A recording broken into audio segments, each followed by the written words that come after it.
Peace and blessings, everybody. I'm Hood Raised from the west side of Chi. Always trying to bring some positive energy to y'all. I've been doing this for a little while. I represent Team at Ease. And what I do with this art form is to always try to bring something different to the youth. It's always about making them change. This first piece I'm going to do is called Men or Niggas. And it's about speaking positivity into existence. There's uncontrolled ignorance in the streets. Different level of testosterone compete just to prove that they're not soft or feminine. These actions plus temperaments leads to screams, and these screams, we're not hearing them. We'll probably never hear them until our daughters become the next Hadia Pendletons. See faces, rock ice grills. Fists grip steel, as cold as their heartless souls, putting end to potential futures that should be laced in gold as they create victims as young as 6 months old. So I'd like to welcome y'all to Illinois. Pardon me. Killer Noise.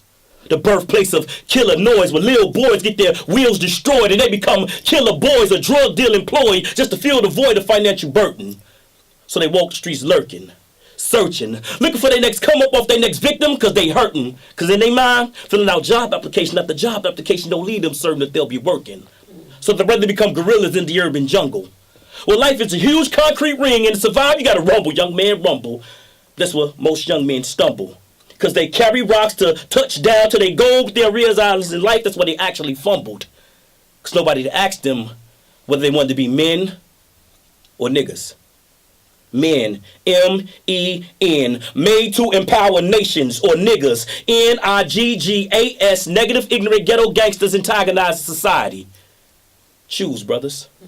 I know you're confused, brothers, because you only feel like you're living a cycle of life that you've been taught. But there is a distinctive difference because men think out the entire process while niggas act without thought. Men uplift the things that niggas tear down. Niggas earn handcuffs, men earn crowns. Men design legacies that even years after years of history can never downplay the things they did. But niggas get comfortable in prison yards and jail cells doing triple life bids because they extinguish the life's light of innocent kids and saying let 7-year-old heavens to heaven before heaven sends for her. See, let heaven? She was innocent. Her parents were still carrying the burdens of her sins for her. That's why when I heard the story, I got angry and I cringed for her. Because she should still be wandering around, doll in hand, imagination running with the wonders of Wonderland and Alice.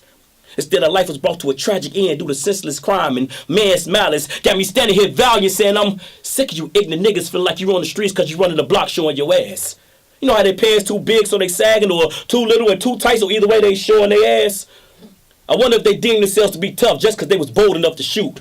But really, all I see is a coward in Tim's. A puss in boots. Because preservation of life and safety should be thoughts that's automatic.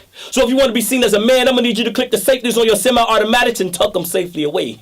Because regardless of how loose our gun laws or how much damage we know the guns cause, it's still ignorant niggas that kill people at the end of the day. In a way, it seems like our lives are numbered. Due to Glock 9s, the Mac 11s, the AR-15s, the M16s with 17 shot clips that all serene to bring death in minimum of 3s. But quality of life is measured by what we allow to achieve. So I believe a person should live their life to the fullest, get a husband, a wife, had 3 seeds, own a home, own a business, rent out an apartment, and had 3 deeds. And real men got no pause. They get the resolve of Chris Paul because they assist in this. But niggas are counterproductive to the cause, put up self-destructive walls designed for resisting this. Got me asking with emphasis, are y'all trying to be men or niggas? Men, M-E-N. Is your motivation enthusiastic nation building? Or is it niggas, N-I-G-G-A-S, no intention of gaining ground above stupidity? Because you hyped out the fact that your negative actions gonna gain a lot of negative publicity. But let me make sure that y'all not missing me. Or you don't lose the point in this rhyme scheme simplicity. See, because I characterize niggas by actions and attitude, not by race and ethnicity. Sometimes a nigga could be as white comes.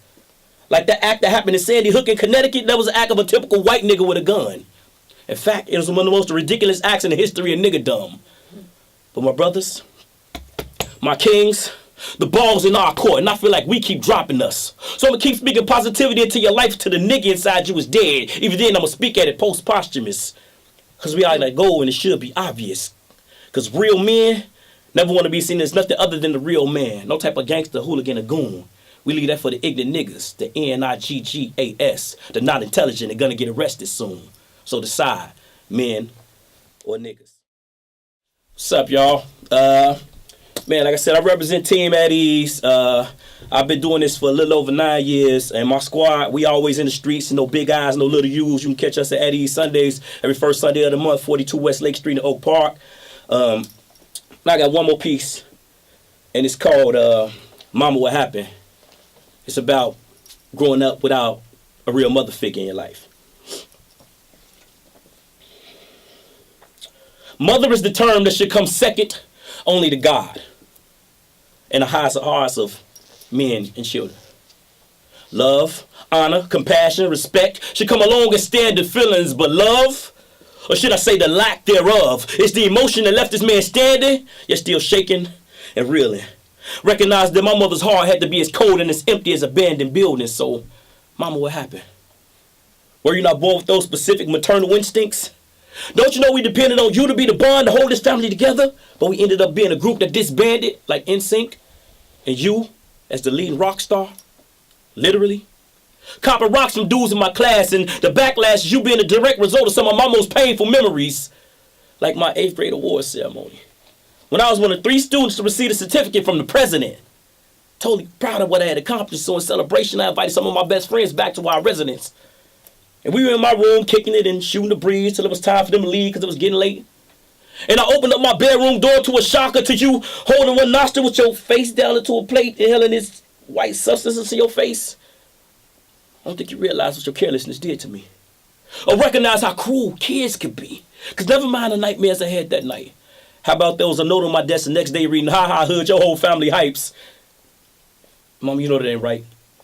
And because of that rambunctious display, I almost cried. But thanks to my daddy, even at 13, I was filled with pride. So, Mama, what happened? What about the time I was 12 years old? And my cousin's 27-year-old baby mama was having sex with me, so I came to you confused and crying. And what you do? Looked me dead in my eyes, laughed at me, and told me, "Boy, you lying." And then once she got busted molesting another one of my cousins that you paid attention to what it is that I had to say. By then, it was too late. It was 3.5 years later. I was 15 years old with a baby on the way. Even in my relationships, Mama. Don't you know the love that I was missing from you? I was seeking from other women when I was meeting them. But since I didn't know how to recognize real love, I didn't know how to reciprocate real love. So in the end, I ended up mistreating them. What about the time it was time for you to get your system clean? Because you was ready, or so it appeared. And we went through the whole rehab process along with my parents and my cheers. And against my better judgment and my fears, I let you come stay with me. Then 2 weeks later, you and my rent money mysteriously disappeared. And I know it's against good Christian laws to have ill will in your heart towards someone that you harbor. And the good book says to always honor their mother and their father. But in my mind, these basic principles always seem to stand out. Because, Mama, you burned me one too many times. So how many times must a man get his hurt before he can realize he can't stick his hand out? Your actions affect me now, Mama, after 30 plus years. I will be at these sets and hear these poets telling stories about them and their supermom, and it'll make me jealous of my poetry peers. I'll hear things like, yeah, my mama did, or my mama does, or my mama is, or my mama was. And the harsh reality is the more I try to love my mama, the harder my mama's actions shoved. You never want your child to live through some of the things that I've lived through. And the hardest thing is you only seem to be sorry because if you did, then maybe I could forgive you. See, but Daddy, my daddy, he did the right things. He was always an intricate part of my life. After he went through his own trials, tribulations, and his man tests. He taught me how to cook, clean, wash, sew, have integrity. He said the only thing I had to depend on a woman for was sex. But if you're ready to get your act together, I'll open my arms, welcome you back gladly. But if you continue to hurt me, your grandkids, and yourself, then I'm going to keep celebrating Mother's Day with my daddy. It's that piece. So again, I'm Hood Raised. Y'all can find me at Hood Raised on all the social medias, Instagram, Twitter, Facebook. Download my app for your phone. It's absolutely free for Android and iPhone. It's called Hood Gems, HOODGEMS. It's absolutely free video forms and everything. Salute.